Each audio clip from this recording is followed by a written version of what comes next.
guys, welcome back to my YouTube channel. It's Alicia. So I'm in my bedroom. I was gonna film this video downstairs in my workroom, but I decided to just record it in my bedroom. So this video is going to be about my experience driving in Jamaica and my experience buying a car in Jamaica at 19. So yeah, before we even get into the video, I'm going to be drinking something. If you don't know, I'm in Jamaica right now. The legal drinking age is 18 and I'm 19, so don't be up in the comments talking about anything. So I'll be drinking this pink Moscato. So this is what it looks like. I've been wanting to do a video of me just drinking and talking, which the next video that I'm gonna do today is basically gonna be me drinking and talking about relationships, God, everything. So look out for that video because I want to do that as well. Let me get this open, because if I can't open it, I'm gonna have to ask my cousin to open it. Woo! Okay, that's that. And let's get the glass.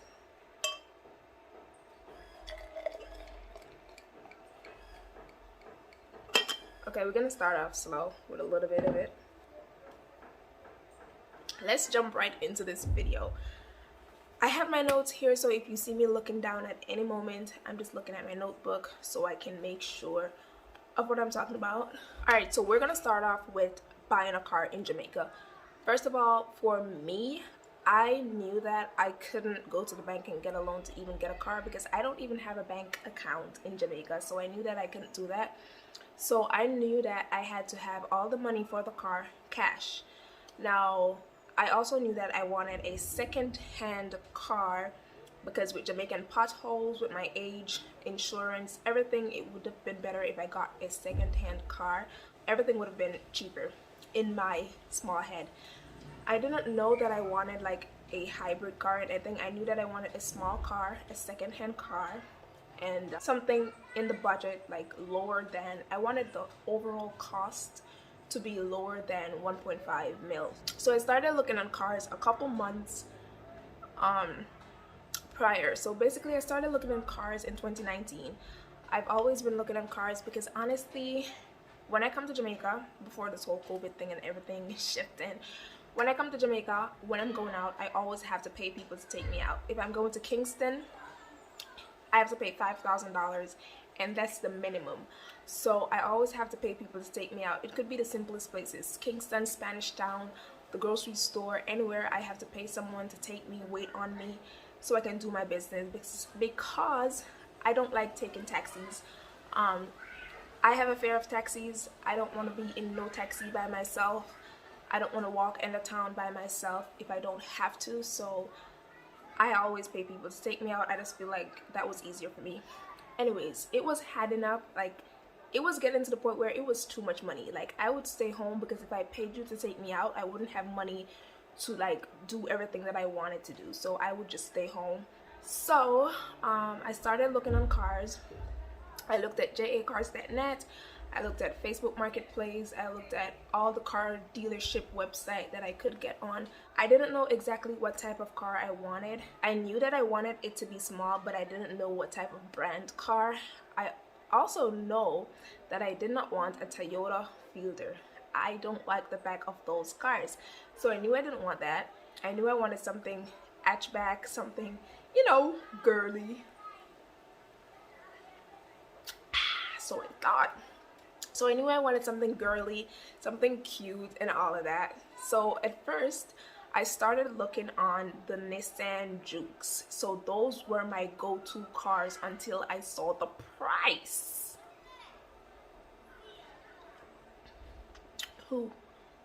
So the cheapest Nissan Juke, second-hand, 2014, was $1.5 million. That's my whole budget.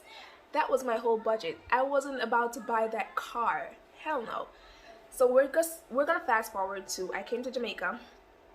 I was looking on cars still, but I didn't know I was gonna get a car that quick. So I came in December. In January, I had to go to Kingston to pay for the water heater. So I told my cousin that we should stop at 2 car marts so I could look at the options that they had. The first car mart we stopped at didn't really see anything that I liked. The second one, I saw my car, Betsy. Hey! Saw the car, fell in love with the car instantly. Decided that I wanted the car, so I started the process of getting the money ready. Now, the car mart that I went to, it's a third-party car mart, so they don't take card. It's strictly cash or wire transfer into the owner's account. So basically, I had to get all the cash ready that I needed to buy the car. I'm not going to tell you guys exactly how much I paid for it, but it's under $1 million, so that's all you guys need to know. It's a 2012 Toyota Aqua, under $1 million. I got my car in 3 days. I went back the Wednesday, paid for the car, pick up the car, went home with the car. On Thursday, we went to do the fitness, which we're gonna get into cost of a car that no one tells you about. Okay, we're gonna get into all of the nitty-gritty and everything. So went to see the car Monday, went back for the car Tuesday but had problems, and then paid for the car, took the car home on Wednesday. On Thursday I went to do the fitness on the car and everything, and then on Friday I went to the tax office to get the license and registration and get a title in my name. On Thursday we also went to the insurance company because I have to have insurance before I go to the tax office. So I paid for my insurance on Thursday along with the fitness, so that was $4,000 for the fitness, and then the insurance was under 100 grand. So I paid for those two for the year. Friday, when I went to the tax office and I paid all the necessary fees, they were like, I have to pay an extra $12,000 because the car is under 10 years old. That's a fee I did not know about. That's a fee no one really told me about, so that caught me off guard. But my uncle was there, so I just borrowed the money from him and paid for that, and then went to the ATM and gave him back his money. So that was that. That's a fee no one told me about. So if your car is under 10 years old, when you go to the tax office, you're going to have to pay extra money. So walk with extra money. So that day at the tax office, I think I paid about 30 grand or so. Ouch. Anyways, after that, put on the plates. When I got home, put on the plates, fixed my car up. Everything was handy shandy dandy. Another expense that no one tells you about is car wash. Car wash. Now, this shocked me because I feel like every time I wash my car, it gets dirty the next day. It's ridiculous.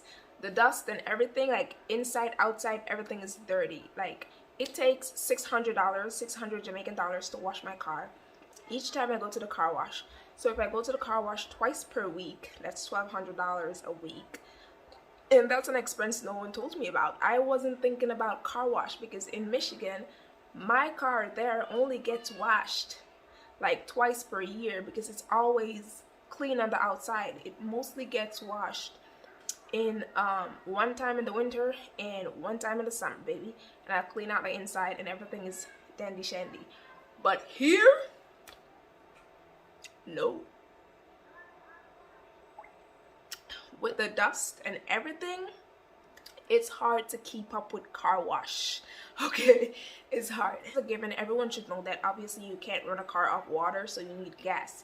So I'm happy that I got a hybrid car. For one thing, it saves me so much on gas. It runs gas. It runs so perfectly. Like, I love the fact that I save so much money on gas with a hybrid car. Love that about it. The thing I don't love about it is when car problems come. Like, no one tells you about car problems. As a girl, I don't really think about car problems because if I have a car problem in Michigan, I just go to my stepdad and he takes care of it. But here, baby, I have to be involved in everything. So if I have a car issue, if the car needs to go to the garage, I have to go and all of that. Obviously, I take someone with me because I don't know what the hell I'm doing. I'm only here to drive and that's about it. But I take someone with me wherever I'm going, whenever the car needs anything, whenever there's a problem or anything. I always take my uncle with me. So that's that. Some tips that I have is to, number one, look around. Look around, look around, look around. And when I say look around, I mean look around for the best insurance company. Ask about everything.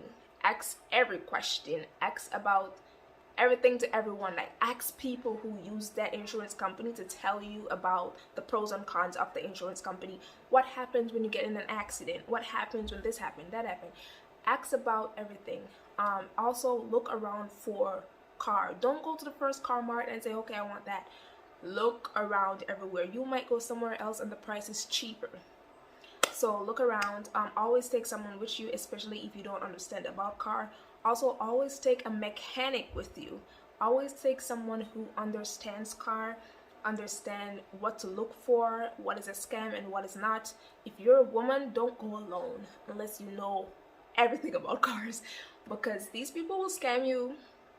These people will scam you, okay? They will scam you, so don't go alone. Always take someone with you. I took someone with me for everything. So yeah, that's that. I think that's everything. That's the rundown about buying a car in Jamaica. I told you guys my experience and about buying a car here. As I said, I used cash. I told you guys the steps that I took. So everything got completed in 1 week because I did not want to wait. The car was okay. It could have been driven. So I didn't want to wait like extra 2-3 weeks just to get everything completed. So I did everything the same week. So I'm happy I did that. Decorations for my car, I ordered them on Amazon and asked my mom to bring them. I don't really buy stuff out here. Some things you can get cheap, other things it's kind of expensive. My steering wheel cover, I brought that with me before I even got a car because I knew that I wanted to buy a car in Jamaica. So that's that. I love my little mini car. So far it's been great. I am running into problems with it. I'm not gonna lie, I don't like the problems. It's still driving and all of that, but I know that this car won't be forever. It's just a temporary thing for right now. So that's that. So now I'm gonna talk about my experience driving in Jamaica. This needs wine. Okay, my experience driving in Jamaica. I don't know where to start with this because it hasn't been the greatest. It has not been the greatest experience. Now, I've driven to a couple of places. The most I've driven is when I'm going to my boyfriend's house. I'm not even gonna lie. If I'm going to Spanish Town, it's once a while that I will drive to Spanish Town, because there's this if you know John's Road, if you know that stop sign that leads onto the highway, there is where I get my most anxiety. It is to cross that stop sign and go on the highway, to go on the roundabout, to go into Spanish Town. I hate it there. Now for me, I choose to drive on days. If I'm gonna go to Spanish Town, I drive on days where I know there's not a lot of traffic on the road, not a lot of taxi men on the road. Now, in my opinion, I feel like taxi men feel like they're the only people on the road and they can do whatever they want to do, and I honestly don't like that. I'm sorry if the lighting changed. I don't like that. I don't like taxi men. They will make you feel so stressed out. They will make you so nervous to drive. Now, I'm petty, so if you honk at me, I'm gonna honk back, because I'm not gonna drive out in cars to please you. Now, there's this one instance where I'm at the same stop sign that I don't like, and this taxi man is coming up behind me, and he's just pee. I was like, what's wrong with you? Like, what's wrong with you? There's cars coming. This man overtook me, came right up to me and stopped because he saw that he couldn't make it through either. Like, if I can't make it, baby, you can't either. There's cars coming. So that just pissed me off. People with road rage just irritates me. Like, I have road rage as well, but whew, baby, the road rage, that's a whole nother topic.